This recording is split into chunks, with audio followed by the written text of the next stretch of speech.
लोग न्यू कहे हैं, बालक न्यू कहे हैं, जो नई पीढ़ी है कहीं 100 रुपये हैं।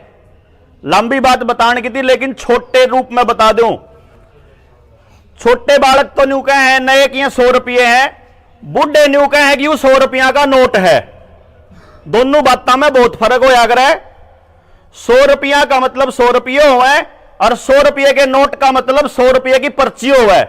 जो कर आड़ती पे जाके जमींदार 200 लीटर डीजल की पर्ची बनवा ले, उस पर्ची ने अक्षय ते दे दूंगा, अक्षय जाके पेट्रोल पंप पे दे दे तो इसने मिल जाएगी, उस भाई से दे दूंगा तो उसने मिल जाएगा डीजल, इसने दे दूंगा तो यो ले आओगा। पर्ची का मतलब यो है।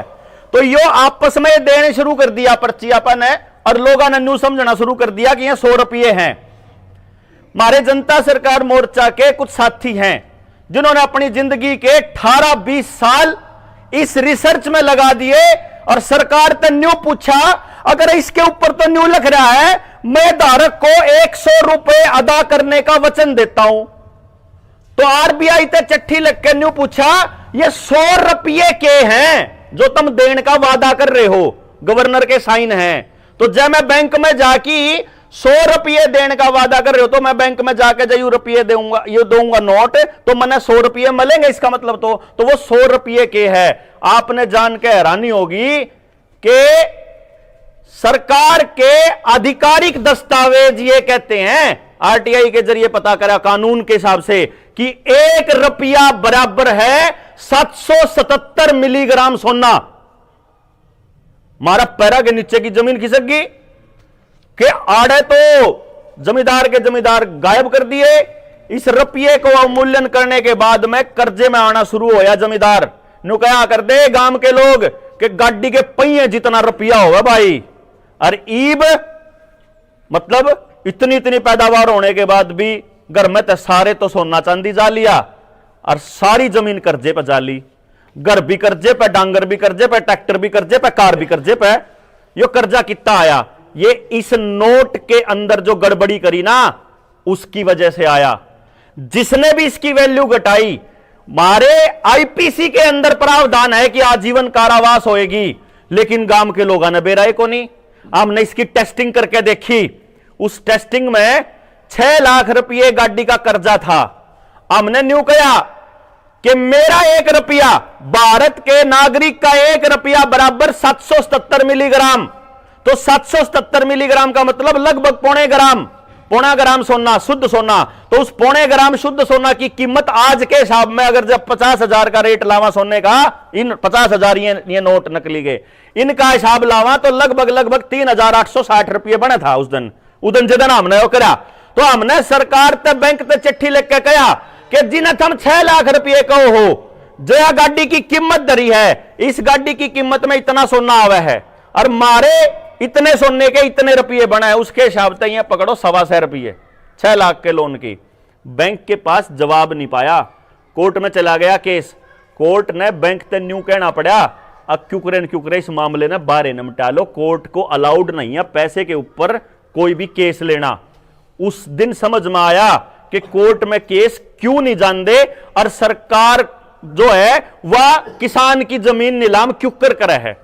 2 लाइन में नीलाम जुकर करा है, न्यूए छुड़वानी है। आज किसान की 99.9% जमीन कर्जे पे है, किसान ने लिमिट बनवा रखी है बैंक में तय, तो अब वो सारा इसका मतलब गिरवी पड़ी है। सरकार क्या करती है, मैं मान लो रिजर्व बैंक हूं, मैंने 100 करोड़ रुपए छाप लिए, 100 करोड़ रुपए छाप कर कर्जा बांट दिया सारे देश में, लिमिट बांट दी 100 करोड़ मैंने इसमें लिख लिया खाते में, 100 करोड़ आप पे तो लेना, 100 करोड़ का मैं मालिक।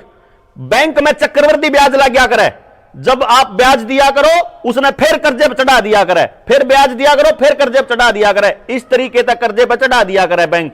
तो फिर क्या करा करे, बैंक का जो ये रेट है चक्रवृद्धि ब्याज का लगभग 50% पड़ता है। जब किसी ने गाड़ी ले रखी हो, बाइक ले रखी हो तो हिसाब फड़ा लियो, लगभग 50% पड़ता है। ये 50% का मतलब ये है कि अगर मैंने 100 करोड़ रुपए साल के शुरू में बांटे थे तो साल के खत्म होने पर मैं बई में लिखूंगा कितने, 150 करोड़। ये मैंने न्यू बता दो मार्केट में कितना रुपया पड़ा, 100 करोड़, और मेरे खाते में मैं कितने का मालिक हो गया, 150 करोड़ का। इसका मतलब क्या होया, जिस दिन मैंने आप पे तो रुपये मांगे कि मेरे रुपये जमा कराओ, आने वाले टाइम में सरकार कहने वाली है ये बात। और मैं ये बात पहले से इसलिए बता रहे हैं कि पुरखे नु कहा कर दे, जब बारिश का इंतजाम करना हो तो चमासा आंटा पहलम कर लियो, बाद में कोई किचड़े माचेगा फिर सब इंतजाम ना हो। तो यह पहलम बता रहे हैं, बैंक डूबने वाले हैं, सरकार आपको यह कहेगी जिस जिसने लिमिट के पीछे ले रखे वो जमा कराओ। किसान की आमदनी कति जीरो कर रखी, किसान ने और रुपया या तो मकान में ला रखा, या ब्याह में ला रखा, या कितने और जगह ला रखा, बालक के अगर नौकरी में ला रखा या उसकी दुकान में ला रखा तो दुकान बर्बाद हो चुकी है, किसान उसको पे नहीं कर पाएगा, पहली बात। तो दूसरा नंबर, जब मैंने 150 करोड़ का मालिक हूं, मैंने 150 करोड़ लेने हैं, लेकिन मार्केट में सिर्फ 100 करोड़ हैं, तो उरे तो भाई पे तो लेने होंगे, तो चाचा पे तो लेने होंगे, तो चाचा के पूरे रुपये नहीं होंगे तो पड़ोसी पे तो लेके देगा, अगला पड़ोसी पे तो लेके देगा। जब तक 100 करोड़ मार्केट में है, 100 करोड़ तो मेरे द्वारा आ जाओगे, उस आगे तो आ ही नहीं सकते ना, क्योंकि मैं है ही नहीं, मैं तो ब्याज के रुपये हैं, हवा के रुपये हैं, तो आ तो नहीं सकते जी। अब दो रास्ते बचे, या तो जमींदार अर्र कर दे, जो अपना दिल्ली स्टाइल है, या फिर बैंक अपने पुलिस बल के साथ आके आपकी जमीन, मकान, गाड़ी, ट्रैक्टर को नीलाम करे। 50 करोड़ रुपया का सामान नीलाम होएगा या मरेंगे बैंक के, क्योंकि वो 50 करोड़ कितने नहीं है। समझ गए ना मेरी बात ने? इसका मतलब क्या है, अब आकर रुपया पता होना चाहिए, असली रुपया पता होना चाहिए। सरकार पे आरटीआई डाल के पूछा हमने, सरकार ने उसका जवाब दिया। मैंने पूछा असली रुपये कितने हैं, ब्याज के रुपये कितने हैं, हवा के रुपये कितने हैं। यही कारण है सरकार ब्याज के रुपये बधान पे लाग रही। सब तय करी ना, घर पे लोन ले लो, लाल डोरा तोड़ के, ट्रैक्टर पे लोन ले लो, डांगरा पे ले लो, सब क्या पे ले लो। अब क्या कर रही है सरकार ने हमारे को बताया कि देश की इकोनॉमी के अंदर, अर्थव्यवस्था के अंदर 1 रुपया असली है तो 9 रुपये हवा के हैं ब्याज के। इसका मतलब क्या है कि अगर इस गांव के अंदर 1000 किले हैं और उन 1000 किले पर लिमिट बन रही है, तो मात्र 10%, मतलब केवल 100 किले के ही लायक रुपया है। 900 किले जो सरकार का बैंक जो है वो हड़पने वाला है, क्योंकि जिस दिन बैंक कहेगा बैंक डूबेगा उस दिन आपको जमा कराने पड़ेंगे। जमा कराना आपके पास है नहीं, अगर है नहीं तो वह जमीन कुड़की होगी, जमीन कुड़की होगी तो आप कंगाल होगे, गांव के मालिक वही 10% लोग बनेंगे। इसका मतलब यह हो गया, अगर आपको पूरा गांव बचाना है, हमने हमारे साथियों ने जिनकी मैं बात कर रहा हूं, अभी वो नाम लेने अलाउड नहीं है हमारे को, उन्होंने लखीमपुरी के अंदर, लखीमपुर जो यूपी में लखीमपुर खीरी, लखीमपुर में यूपी में कई 100 करोड़ रुपए की जमीन की नीलामी रुकवा दी, सिर्फ इन कागजा के दम पे कि असली रुपया देवांगे और अपने रुपये लो और छुट्टे करो। तो इसलिए इस जाल को समझना बड़ा जरूरी है। अगर आपके गांव में कोई ऐसा व्यक्ति हो जो कर्जदार हो और कर्जा चुकाने की हालत में ना हो, जिसका मकान, दुकान, ट्रैक्टर, कार गिरवी रख रखा हो और वो चुकाने की हालत में ना हो और उसका वो कुड़की होना हो, तो अक्षय भाई से संपर्क कर लियो। 1 रुपया नहीं लगता और 1 इंच भी जो जमीन का है नीलाम नहीं होने देंगे, इसकी गारंटी है जनता सरकार मोर्चा वाले। क्योंकि हमारे पास कागज हैं कानूनी, और हम बैंक के अंदर जब सरकार को घसीटते हैं ना, सरकार के समझ में नहीं आता। ये तो है पहली चीज। दूसरी चीज जो समझण की है या भविष्य की बताने लग रहा हूं, जो सरपंचा के लठ लागन लाग रहे हैं, विकास भाई बतावे थे कि पंचायत की ताकत को कम करने की साजिश है। इसमें 2 बात और ऐड करूं और आपने समझा दूं पहले से क्या होने जा रहा है।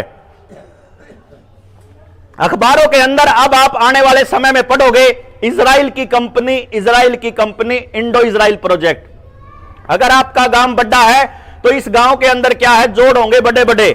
उस जोड़ पे कोई निर्मल सरोवर नाम का कोई बोर्ड तो नहीं लग गया अभी तक?